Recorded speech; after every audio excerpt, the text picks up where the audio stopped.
प्रिय बच्चों, good morning. कल हमने आपको सूरदास जी के पद बताए थे, उनकी संदर्भ सहित व्याख्या, काव्यगत सौंदर्य बताया था, उसका होमवर्क भी बताया था। उसी क्रम में आज पाठ 2 हिंदी काव्य का गोस्वामी तुलसीदास जी का जीवन परिचय बताने जा रहे हैं। उसको ध्यान से सुने, पढ़ें और समझें। तो जो कवि तुलसीदास जी हैं, इनका नाम सभी लोग जानते हैं, पूरे भारत में ये प्रसिद्ध हैं, भारत क्या विश्व में प्रसिद्ध हैं।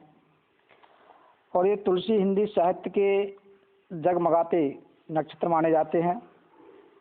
लोकनायक तुलसी ने मानव प्रकृति के जितने रूपों का हृदयग्राही एवं सूक्ष्म चित्रण किया है, उतना शायद किसी अन्य कवि से संभव नहीं हो सका।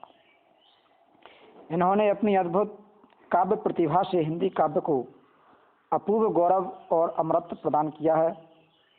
हरिऔध उपाध्याय जी जो महान कवि रहे हैं, उन्होंने इनके बारे में कहा है, कविता करके तुलसी ना लसे, कविता लसी पा तुलसी की कला।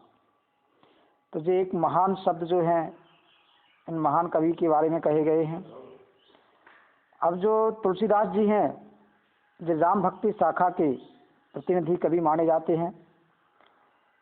इनके जन्म स्थान है, जो इनका जन्म सन है, इनके बारे में विद्वानों में मतभेद हैं। तुलसीदास जी की जन्मतिथि के विषय में डॉक्टर नगेंद्र द्वारा लिखित हिंदी साहित्य का इतिहास प्रमाणिक रूप में उल्लेख है। उसके अनुसार इनका जन्म सन 1532 ईस्वी माना जाता है और विक्रम संवत 1589। डॉक्टर नगेंद्र के मतानुसार तुलसी के जन्म स्थल के बारे में लिखा है कि इनका जन्म राजापुर बांदा जिले में आता है, वहाँ पर, और दूसरा सुरू एटा जिला में आता है। उसी सूखा क्षेत्र वो भी राजापुर गोंडा के पास माना जाता है। लेकिन कुछ विद्वानों के अनुसार इनका जन्म 1554 में माना जाता है, जो कि इनके दोहे से प्रचलित है। 1554 विषय कालिंदी के तीर, श्रावण शुक्ला सप्तमी तुलसी धरोसरी। तो इनका जन्म विक्रम संवत 1554 ईस्वी माना जाता है, जैसा कि इस दोहे से प्रचलित है। और जन्म स्थान बांदा जिला राजापुर नामक गांव में माना जाता है। इनके पिताजी का नाम आत्माराम दुबे और माता का नाम तुलसीबाई था, जो कि एक सरयू पारी ब्राह्मण माने जाते हैं। तुलसी के विषय में एक जनश्रुति प्रसिद्ध है कि ऐसे अशुभ नक्षत्र में पैदा हुए थे कि इनके माता पिता ने इनको बचपन में ही त्याग कर दिया था।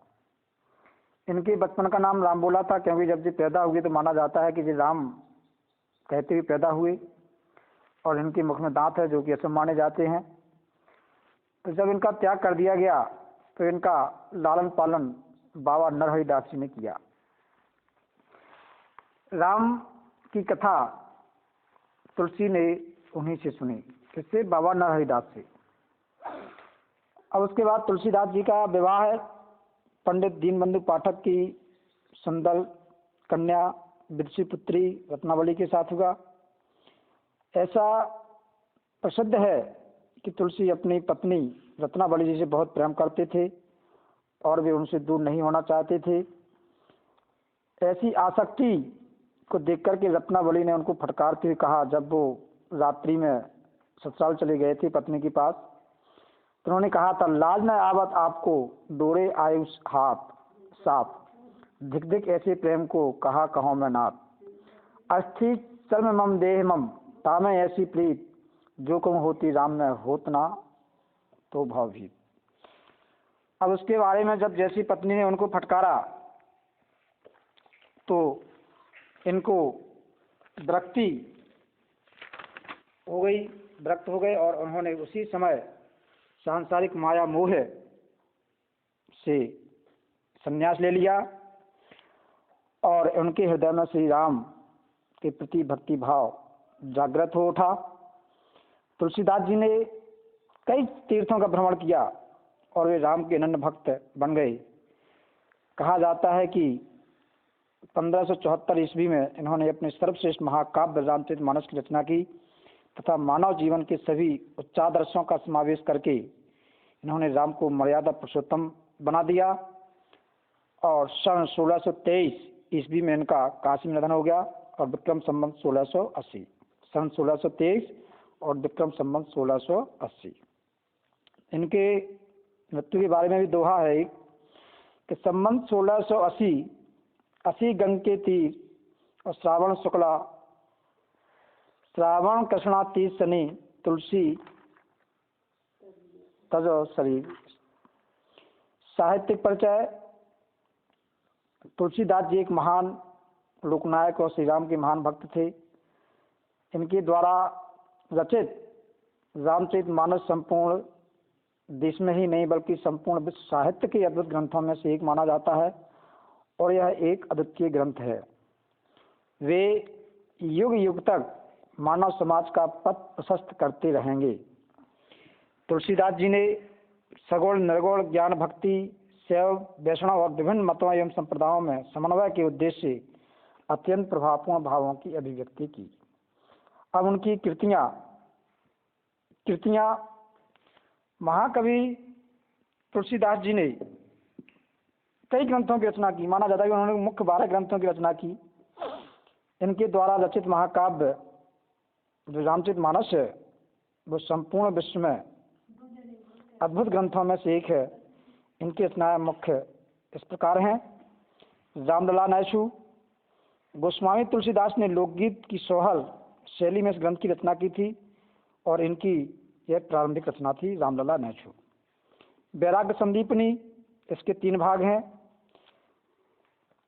पहले भाग में 6 छंदों में मंगलाचरण है तथा दूसरे भाग में संत महिमा का वर्णन है और तीसरे भाग में शांति भाव वर्णन है। रामाज्ञा प्रश्न।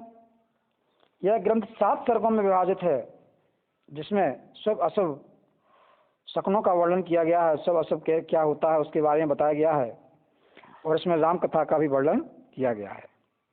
जानकी मंगल। इसमें कवि ने श्री राम और जानकी के मंगलमय विवाह उत्सव का बहुत ही सुंदर ढंग से वर्णन किया है। श्री रामचरितमानस जैसा कि आप जानते हैं हर घर में संभवतः वो होगी प्राप्त भी होगी।